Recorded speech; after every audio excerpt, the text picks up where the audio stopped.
Hoy vamos a ver un resultado muy interesante de las matrices, que se llama factorización de rango pleno de una matriz. ¿Esto en qué consiste? Pues en que, dada una matriz A, m por n, cualquiera, siempre y cuando sea distinta de la nula, existirán dos matrices E y F tales que A será igual a E por F. ¿Y qué tiene de especial esas matrices E y F?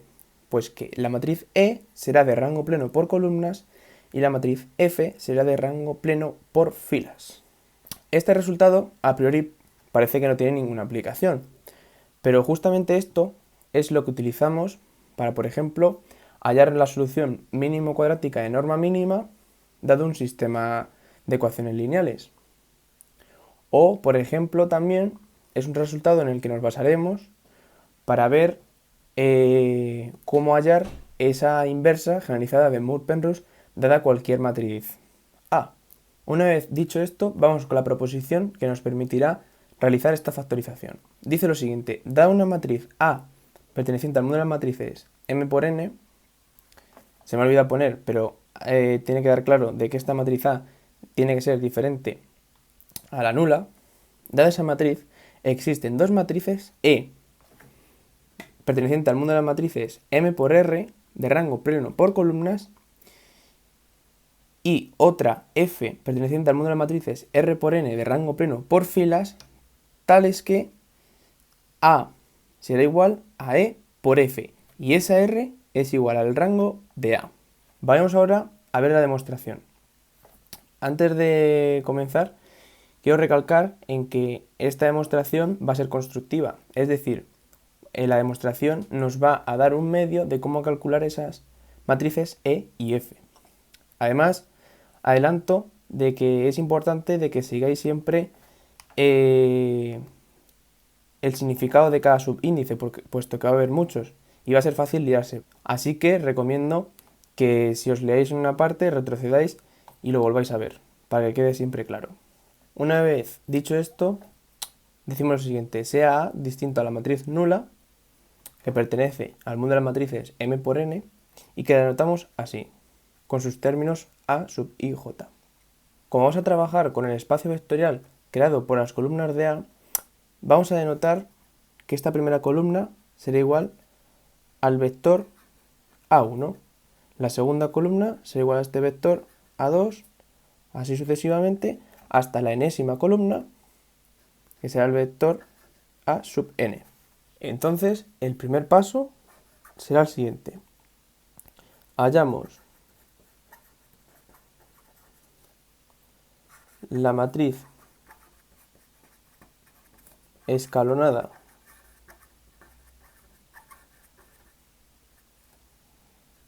reducida por columnas, ojo, repito, por columnas,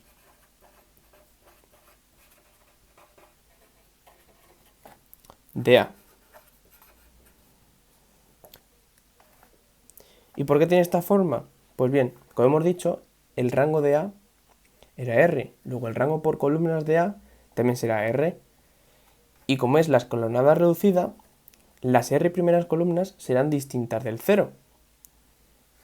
A priori la primera no sabemos siquiera si el primero es 1 o es 0 y luego el segundo término es 1, por tanto lo vamos a denotar como la primera columna tendrá por términos v sub 1, 1, v sub 1, 2, que sería el segundo término del vector columna, así hasta el mésimo término del vector columna de la primera columna, que será v sub 1m.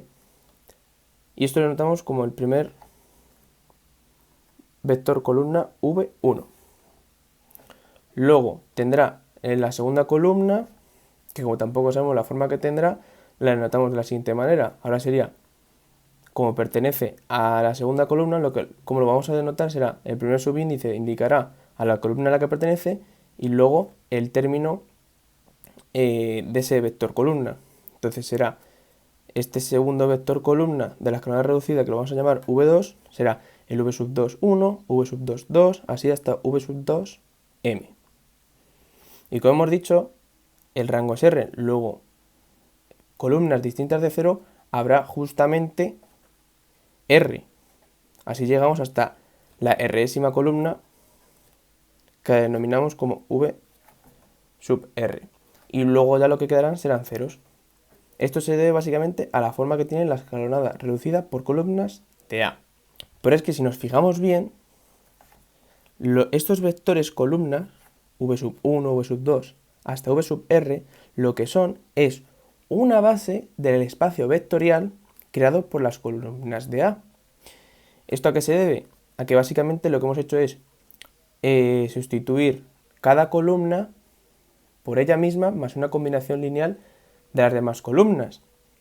Y eso vimos en teoría de espacio vectorial de que no altera el espacio que genera. Luego estos serán los vectores base, puesto que al ser una matriz escalonada reducida serán vectores linealmente independientes. Luego serán la base del espacio vectorial creado por las columnas. Así, repito, los vectores V sub 1 hasta V sub R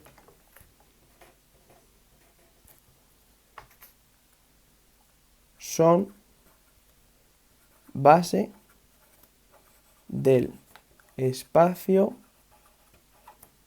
vectorial generado por las columnas de A. Y luego lo vuelvo a repetir. Al proceso de escalonar es sustituir una columna por ella misma más una combinación lineal de las demás. Así, el espacio vectorial generado por estas columnas será igual al espacio vectorial generado por estas columnas y las de 0. Pero bien, las que son columnas 0 no aportan nada, las puedes sacar. Entonces esto seguiría generando el mismo espacio vectorial. Pero es que como son linealmente independientes por ser la matriz escalonada reducida, tenemos que esto es base de ese espacio vectorial generado por las columnas de A. Y esa base de vectores independientes la vamos a llamar B. Ahora diremos que esta matriz formada por estos vectores V sub 1, V sub 2 hasta V sub R, que son los vectores columnas distintos de los nulos de la escalonada reducida por columnas de A, diremos que esos conformarán nuestra matriz E, es decir, esta, donde estos son efectivamente los vectores columnas que hemos dicho antes. En tercer lugar, si nos damos cuenta, estos vectores columnas, que son V1, V2 hasta VR, eran una base del espacio generado por las columnas de A. Entonces, si recordamos, esta columna primera de A la llamamos A1 y este vector se podrá escribir como combinación lineal de estos otros vectores, puesto que estos vectores eran una base de este espacio vectorial. Luego, este vector A sub 1 se podrá expresar como una serie de coordenadas en base esta de aquí. Así, ese A sub 1 será igual a una combinación lineal que la vamos a denotar con los siguientes W.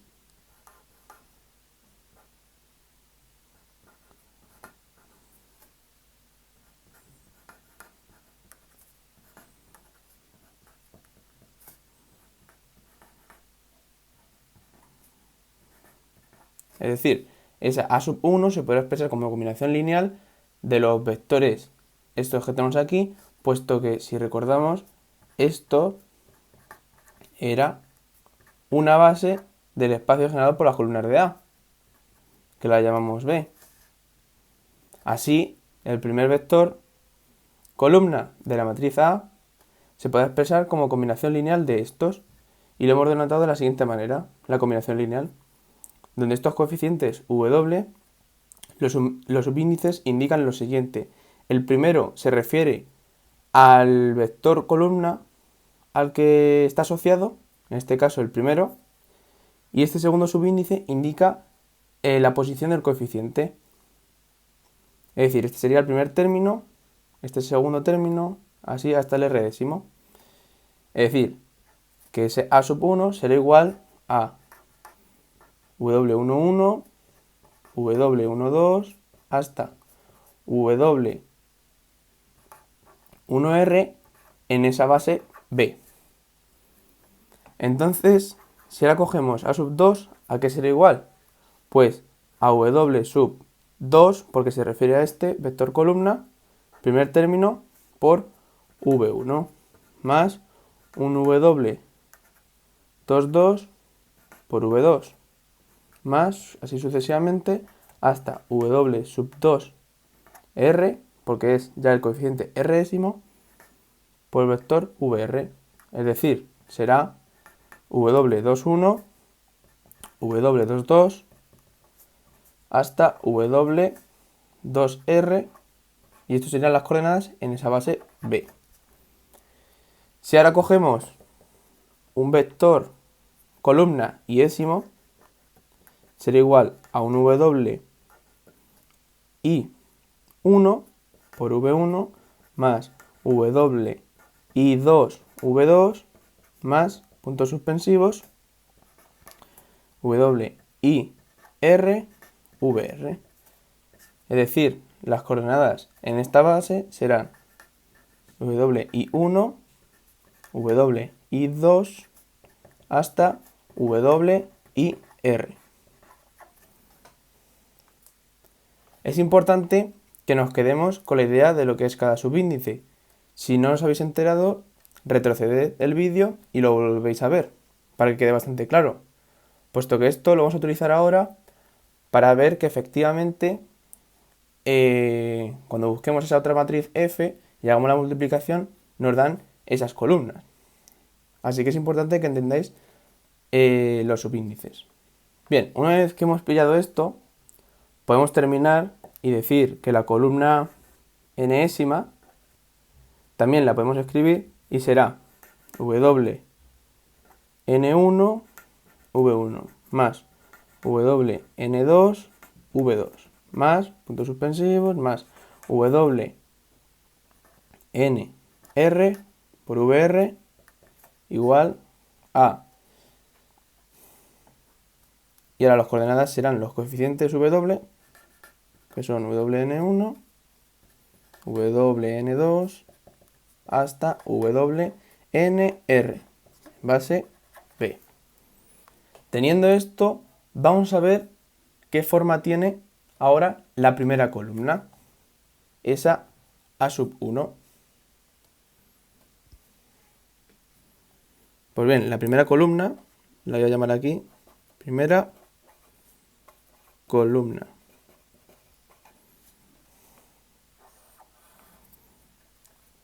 La primera columna, si recordamos, eran estos términos de aquí.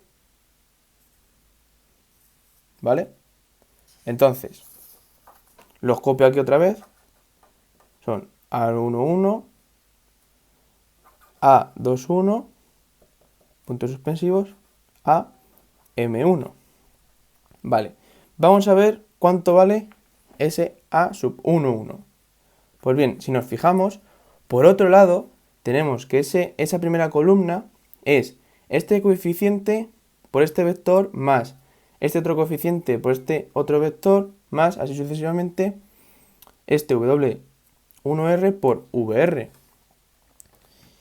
Si nosotros nos queremos quedar con el primer término de este vector, ya que ese primer término de este vector será este de aquí, puesto que a sub 1 se refiere a este vector, su primer término será este. Entonces, si queremos coger el primer término, tenemos que coger este coeficiente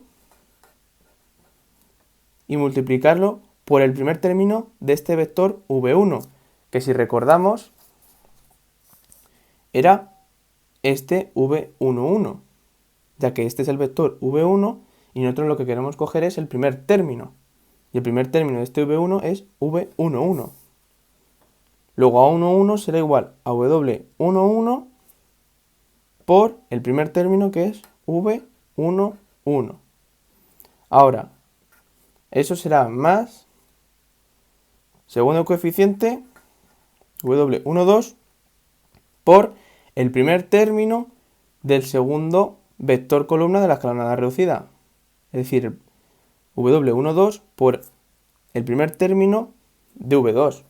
Pero es que V2, si recordamos, era este. Es decir, el primer término será este de aquí, V21. Y ahora seguiríamos sumando hasta W1R por el primer término de este vector. Y el primer término de ese vector, como esto es VR, el primer término será VR1. Si ahora lo hacemos con el segundo término de A1, será igual a este coeficiente por el segundo vector de este vector columna V1. Este es el vector columna V1 y el segundo término es este, V12. Más, ahora, este coeficiente W12 por el segundo término de este segundo vector columna.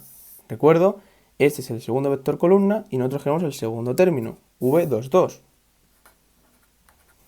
Más, así sucesivamente, hasta este coeficiente, W1R, por... Ahora, como estamos con el segundo término de la columna de A1, lo mismo, cogemos el segundo término de este vector columna, R'ésimo.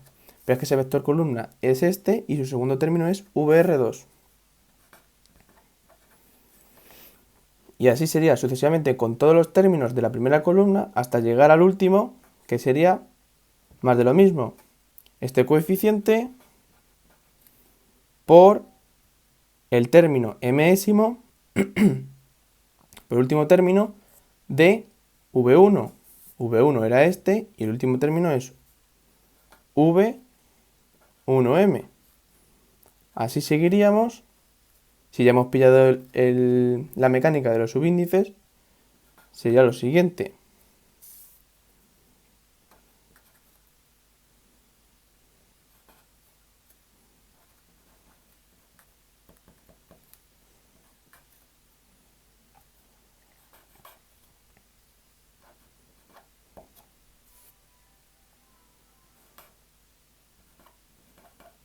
Repito que esto tiene que quedar bastante claro, para ver luego la igualdad de matrices. Ahora lo que hemos hecho ha sido ver la forma que tiene la primera columna. Esto lo hemos hecho para ver y pillar la mecánica de los subíndices y observar la forma que tiene la primera columna. Ahora nosotros lo que vamos a expresar es, en vez de la primera columna, una columna iésima cualquiera de A. Recuerdo que tendrá por términos esa columna los siguientes: A sub 1i, A sub 2i, así hasta A sub m, i. Los ponemos aquí. La columna iésima de A será la siguiente.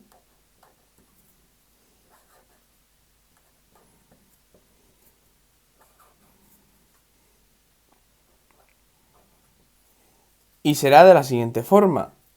Como vimos, esa columna A sub i se puede expresar como combinación lineal de esos vectores columnas de la escalonada reducida, que tomamos como base. Entonces, el primer término será, utilizando el mismo razonamiento que antes, ese coeficiente W sub i1 por la primera coordenada de V1, que es V11, más el segundo coeficiente por, como estamos con el primer término de la columna iésima, esto será por el primer término de la columna V sub 2, es decir, V sub 2, 1. Y así seguimos hasta W I R por el primer término de VR, que es VR1. El segundo término de la columna iésima, ¿cuál será? Pues este coeficiente por el segundo término de este vector, más este coeficiente por el segundo término de este vector. Así sucesivamente hasta este coeficiente por el segundo término de este vector, que es VR2.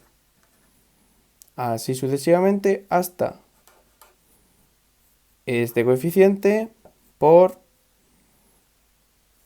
el último término de este vector, que es V1m, más este coeficiente por el último término de este vector, V2m. Así hasta W. Y R por el último término del vector VR, que es VRM. De esta forma sabemos que la columna iésima de A tendrá esta forma. El primer término será igual a esto, el segundo a esto, así hasta el término mésimo que será igual a esto. Una vez llegado a esto, diremos lo siguiente. Llamemos F a la matriz que tiene por columnas las coordenadas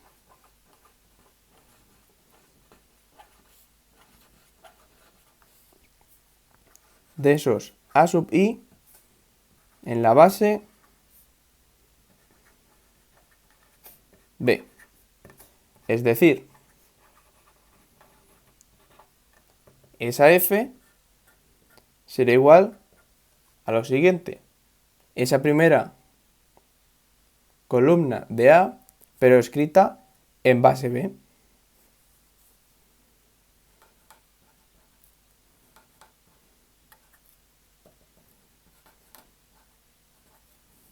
¿Vale? Ahora, esa segunda columna, esta de aquí, será esta, que son las coordenadas de esa columna en base B.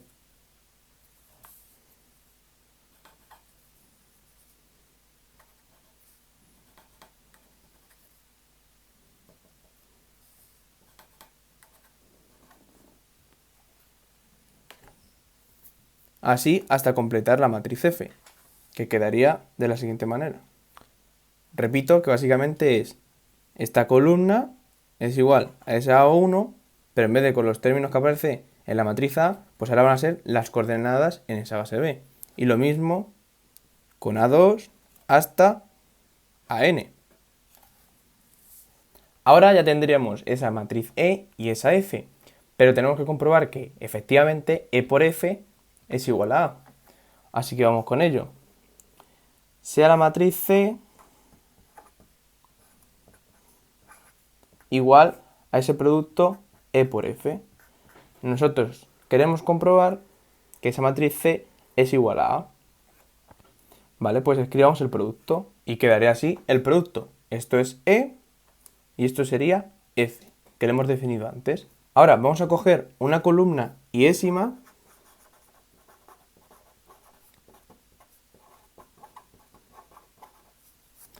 de C, es decir, del producto. O sea, lo que estamos haciendo es coger una columna cualquiera de esta matriz C, que es el producto de E por F, y si vemos que efectivamente esa columna cualquiera es igual a la columna de A, es decir, la columna iésima de este producto es igual a la columna iésima de A, entonces si todas las columnas son iguales, C será igual a A, y así A será igual a este producto. Entonces vamos con ello. La columna iésima de C será la siguiente, y el primer coeficiente, si hacemos el producto, será lo siguiente. Será esta fila con la columna iésima. ¿Y esto que es igual? A V1, 1 por W y 1. Puesto que si observamos aquí, va primer índice 1, 2, 3, así, como queramos la columna iésima, será el subíndice primero iésimo y el segundo será de la primera fila, el 1. Y ahora, esto más V2, o sea, estamos haciendo el producto, estamos haciendo lo que da el término C1 sub i de la matriz C. Y eso es, repito, multiplicar esto con esta iésima columna de F. Entonces, lo que da sería esto más V2, 1 por, ahora el que estaría aquí, W y 2, puesto que este indicaba la columna. Más, así sucesivamente, hasta llegar a VR1 por W y R. Vamos con el segundo término de la columna iésima de C. Pues será, ahora en vez de coger este, cogeremos esta segunda fila y la misma columna, quedando lo siguiente.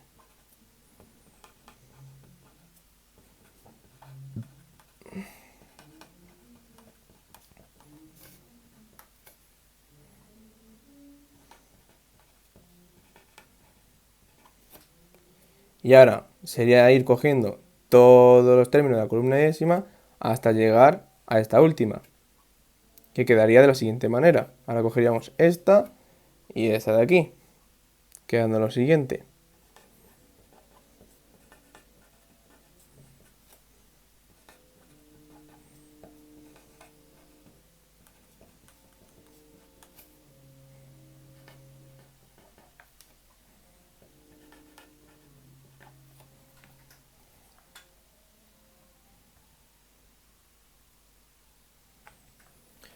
Entonces, la columna iésima del producto tendrá la siguiente forma.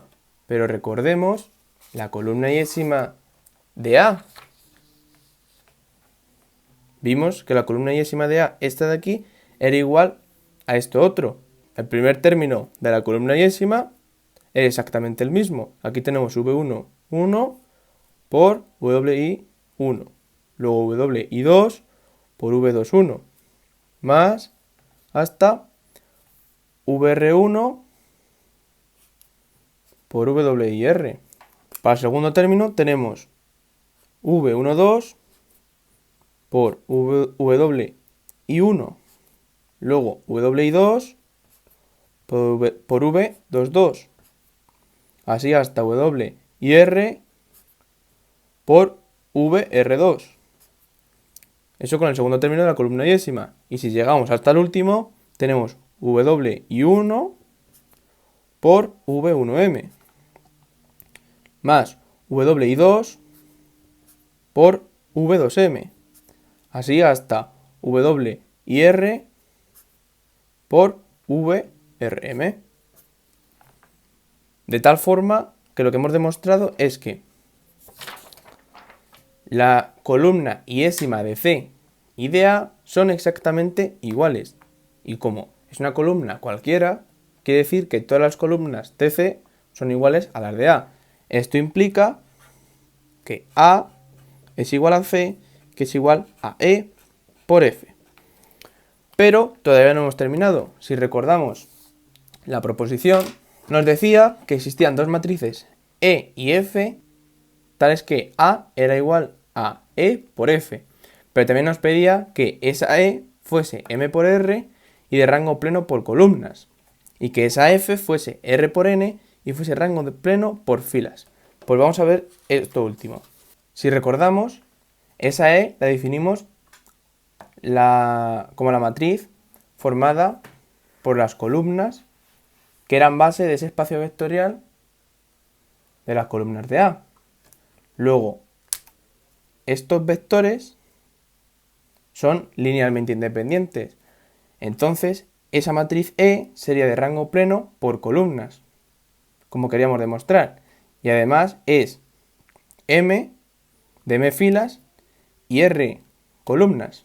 Ahora tendríamos que demostrar que esta sería de rango pleno por filas. Y efectivamente es de rango pleno por filas, puesto que como la matriz A era de rango R, eso quería decir que había únicamente R vectores columnas A sub i independientes. Pero es que si nos fijamos, F eran esas columnas escritas en otras coordenadas, pero seguían siendo esas A sub i, esos vectores columnas de A, pero cambiado de coordenadas. Y ya vimos que cambiados de coordenadas iban a tener el mismo número de vectores independientes, puesto que son el mismo. Lo único que cambia es la base en la que se expresan. Luego, efectivamente, aquí habrá R columnas independientes, que son las mismas que hay en A. Como hay R columnas independientes, implica que el rango de F será igual a R.